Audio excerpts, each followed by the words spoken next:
Well, hello again, my friends, and let me once more welcome you to the Invisible College. And today is going to be a bit different. I want to talk a little bit about the sort of antecedents of this college, which give us some guidance to kind of how I'd like to see this thing develop over time. And there's many things I could say about this. I mean, we could go back in history.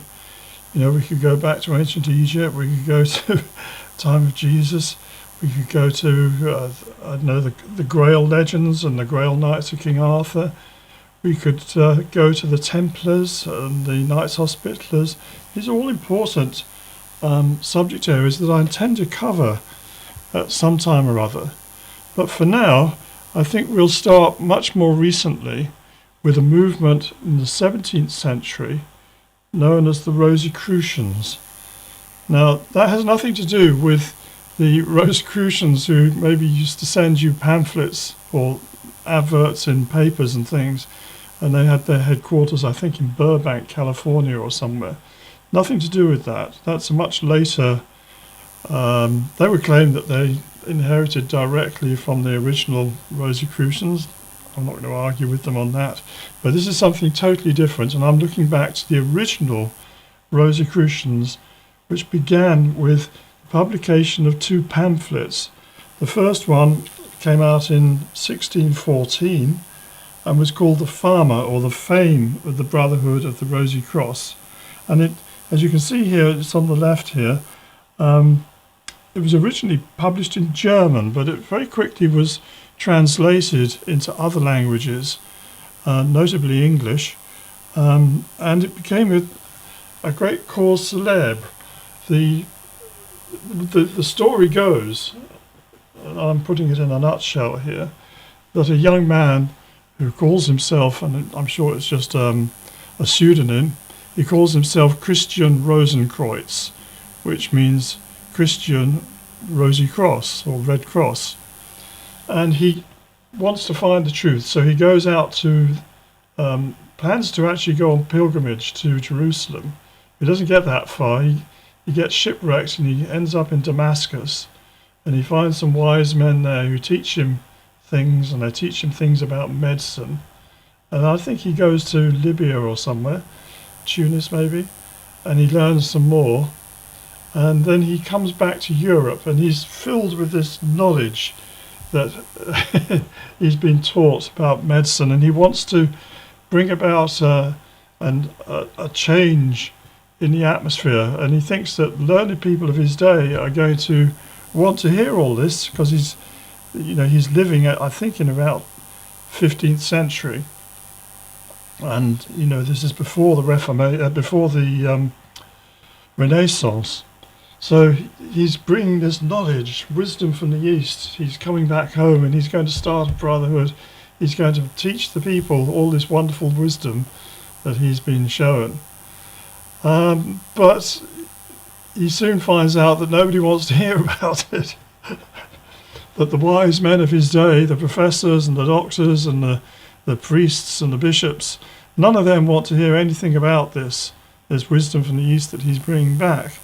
So he forms a private order of his own, and they work in secret and private and then he dies, and the original founder members die, and they're buried, and they have successors, and till eventually, somehow, I don't know how it happens, but where his tomb has been forgotten about. Nobody knows where he's buried until they stumble upon it. And they find his remains, they find what he had left written there, and they decide, right, now's the time. This is telling us now's the time we must have another go and bring it out into the open. So in 1614, they published the first of these pamphlets, The Fame of the Rosicrucians.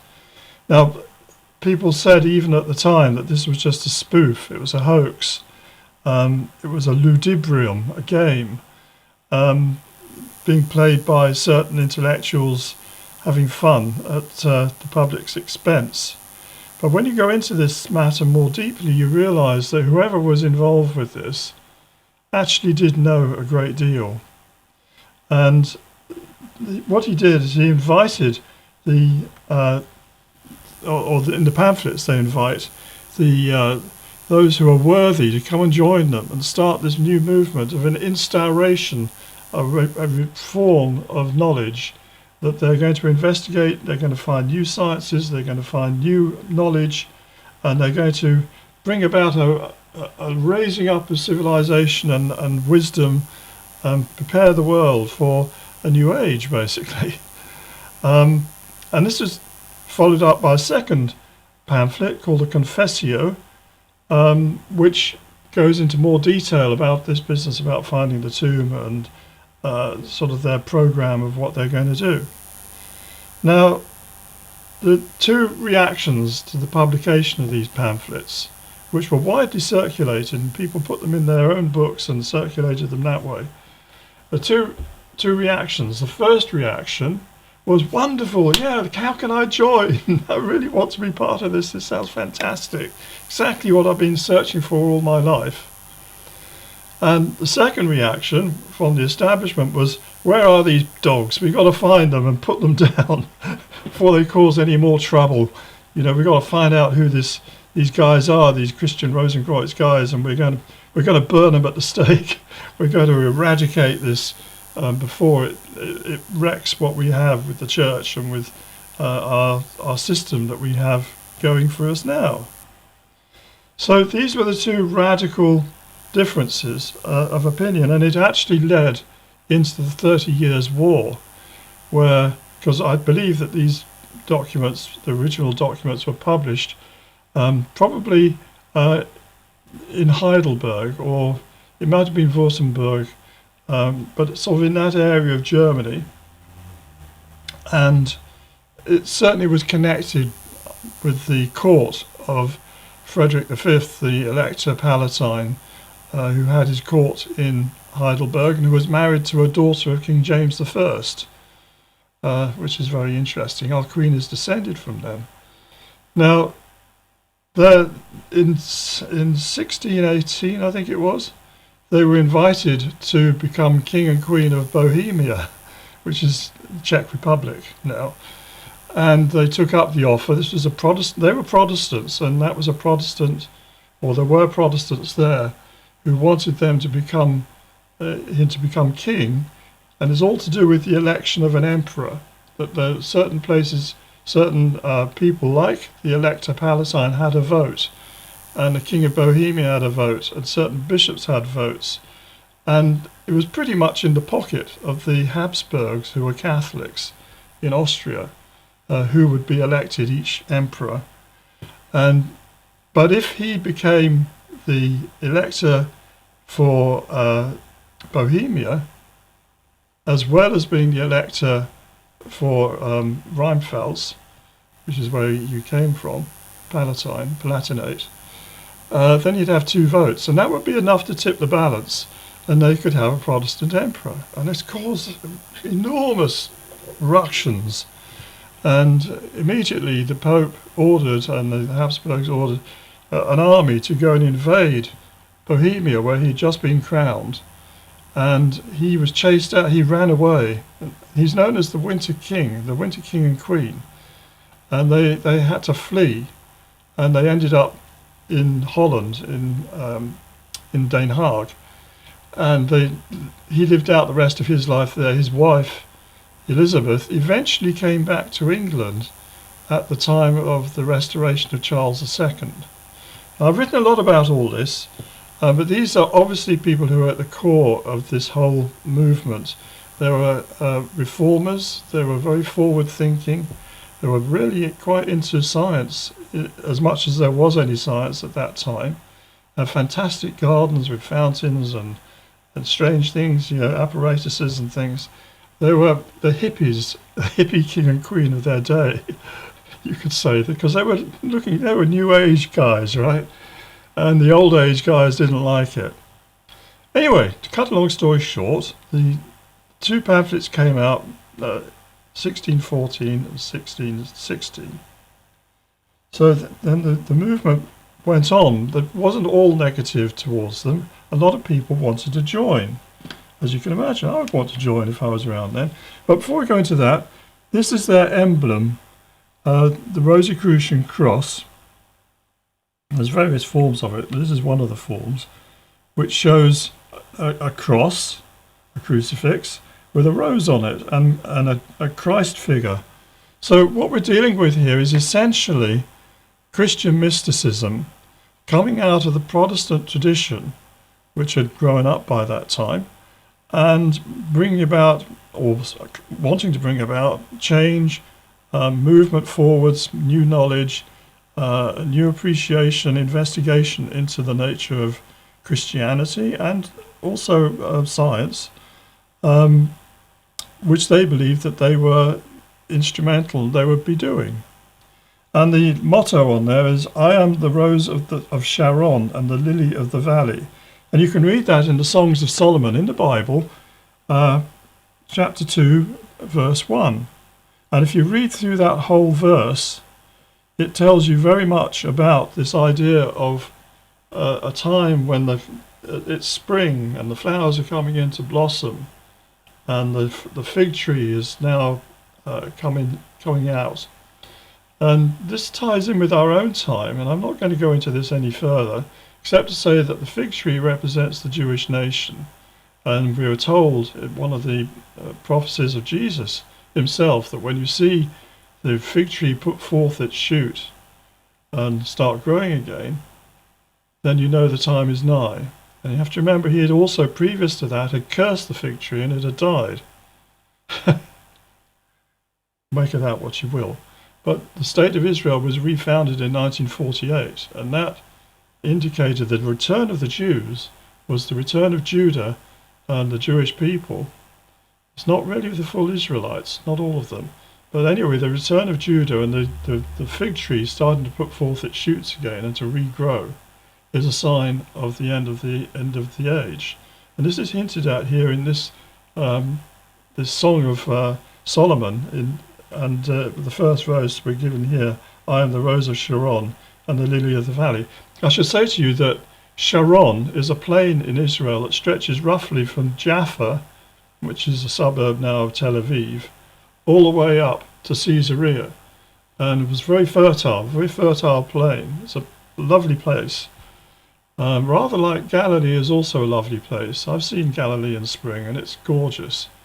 But anyway, so that we have that as the symbol of the Rosicrucians, who are looking forward to this new age that's coming, and they want to prepare the way for it.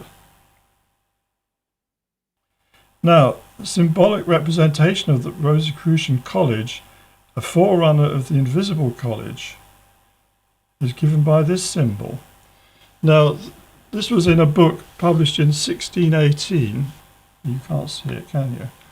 In 1618, by a guy who called himself Theophilus Schweighardt.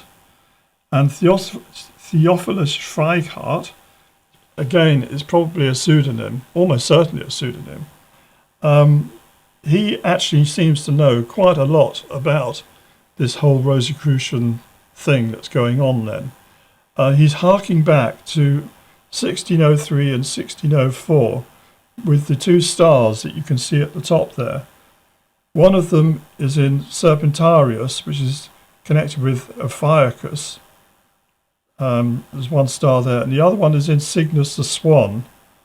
And you can see that star there. Both of these stars were what we would now call novae.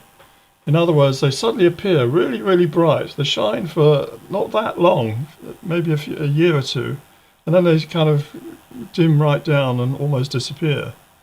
And in modern astronomy, they believe that these are stars which are blown up. But it was certainly taken as an omen that something new was going to happen. And this all connects with this whole Rosicrucian movement. And the origins of it seem to go right back there. Actually back to England, but we won't go into that here. And you can see it's like a travelling circus. It's travelling on wheels. And there's trumpets blowing out, announcing their message. Yeah, and it's saying, Venite Digni, I think it says there. Let me just check with that. Yeah, Venite Digni, over the doorway. Come in, you worthy ones. Right? So it's saying, if you're worthy, come in, come and join us. And they're traveling around delivering their message. They don't have a fixed abode. It's an invisible college. It's a college that you can't see as a physical thing. It arrives. Some people can see it. Some people recognize what's going on. A lot just walk by. They don't see it at all. And you see that represented here. The guy at the bottom there, he's just walking along carrying his spear or stick. You've got another one riding. But then you've got another guy who's kneeling down here and he's looking up and he's taking the message. And you've got another guy being winched out of a well. He's been in a well of ignorance and they're winching him out. So you've got all these symbols going on here to do with this idea that a new instauration is going to happen, a new upsurge of knowledge and truth and wisdom and possibility is coming. It's coming your way. And it's like the circus arriving in town. So that's kind of what this is representing here, the Rosicrucian College. Now, nothing really came of the Rosicrucian movement itself, or not visibly, but some people did take up the challenge and claim to be Rosicrucians. And one of these was my great favourite, Robert Flood.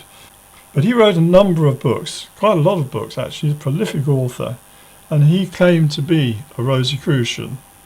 And one of the images that he presented in a book called Summum Bonum, which he published in 1629, shows this rose on a cross made from a rose, well, like a standard rose, I guess, thorny, and the cross is growing out of it. It's got 7 rings of petals, which you can take as being symbolic, the crucified rose. And the motto is Dat rosa mel apibus. That means the rose gives honey to the bee. Right, so you can see a bee going there into the rose. And on the right, you can see a beehive. Now, this symbol of a beehive symbolizes an esoteric school, symbolizes learning and teaching.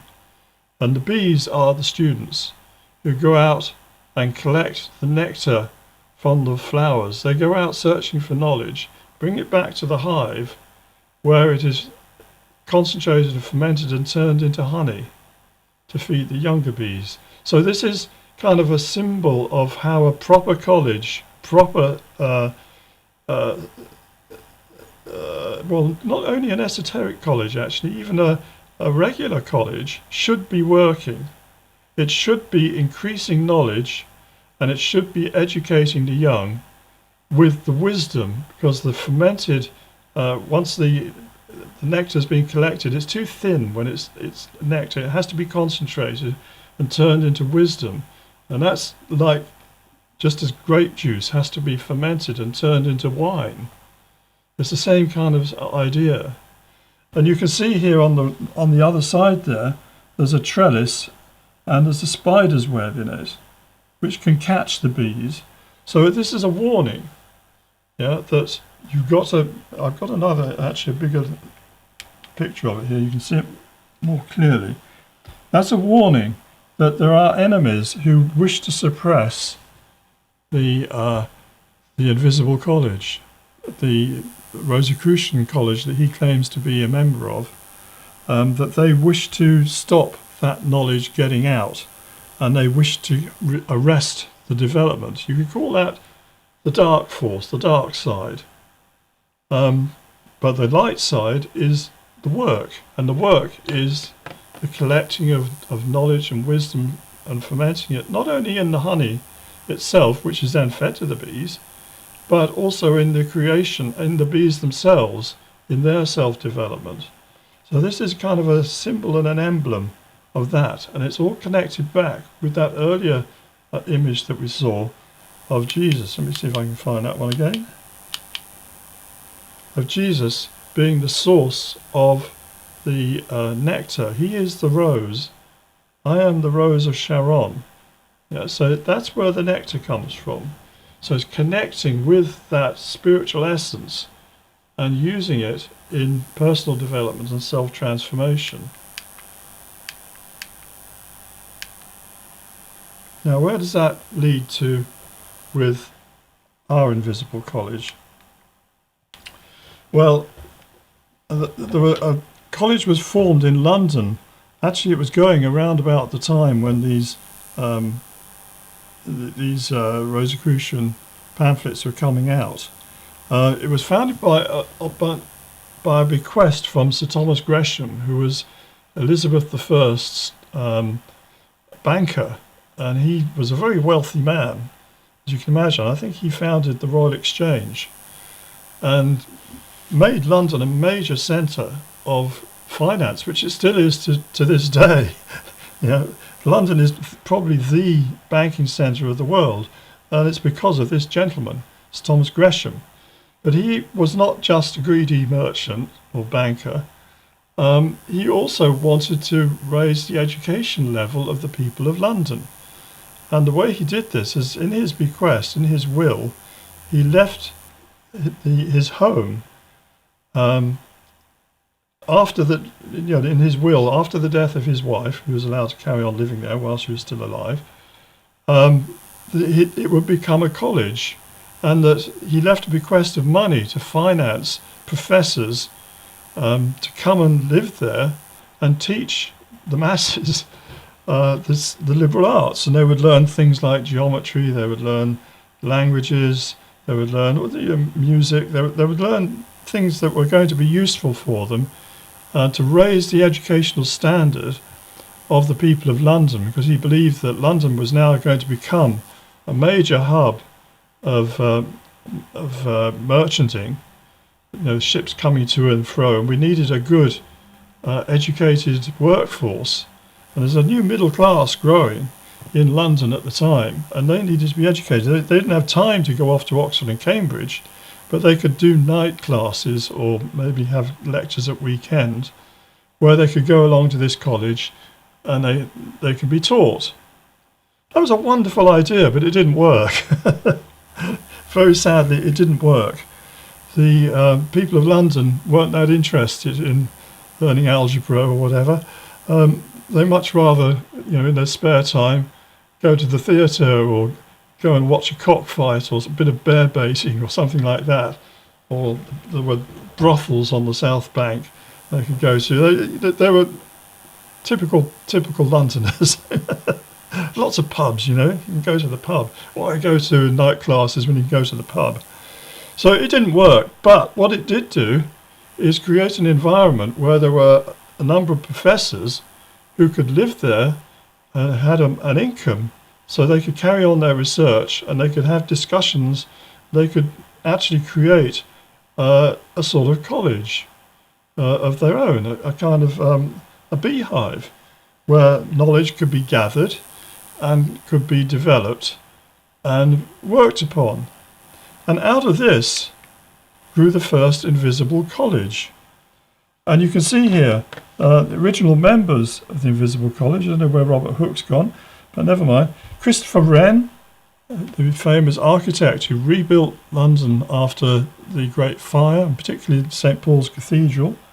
Robert Boyle, who's famous experimentalist, early member of the Royal Society. These are both members of the Royal Society later on. Robert Hooke, I wonder if I click that, if it will bring, no, we don't get his picture. I wonder where he's gone. Never mind. Robert Hooke was a great rival of Isaac Newton. The two were loggerheads, particularly over things like the nature of light. Is it a particle or is it a wave? We still have that debate going on to this day. It's called Invisible because they had many members who actually couldn't attend. Those who could would meet together, and they had a rule that you left your politics at the door. So that's kind of how I came up with the idea of using the terminology of the Invisible College.